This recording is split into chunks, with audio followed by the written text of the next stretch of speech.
The washing of the soul is a process. A believer can be saved in many areas of his life and still be struggling in other areas of their lives, especially if they have been through any amount of demonic oppression. There is a part of man that cries out unto the Lord, help. These addictive behaviors, they are scars within the lives of the believer.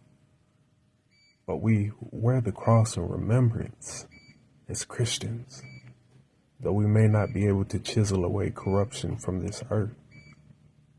If we give our lives to Christ, we can chisel away human error from our souls. We are sanctified in His perfection. Temptation is not only sin. Temptation is anything that causes you to give into your convictions.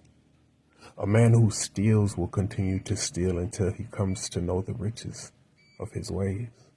A man who murders will continue to live a murderous life until, like Saul, he comes to know the value of life, of mercy, of forgiveness, of patience, of passing over a transgression. A man who is an unbeliever will continue to live his life in unbelief until he comes to know the divine majesty of God Almighty. Now, there are multiple things that can block the potency of the word from articulating its way through your life. One of those things are your habits and actions. Another is your thoughts.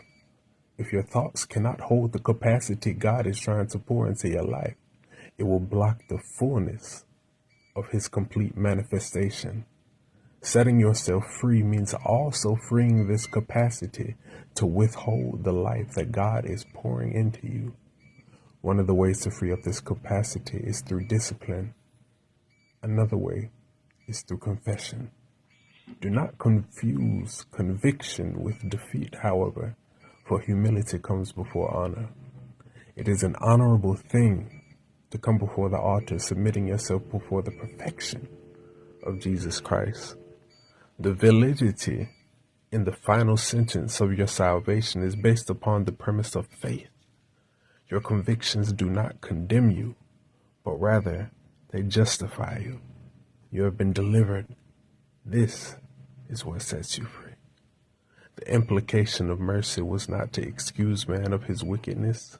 The implication of mercy was not to provide a covert to the ungodly.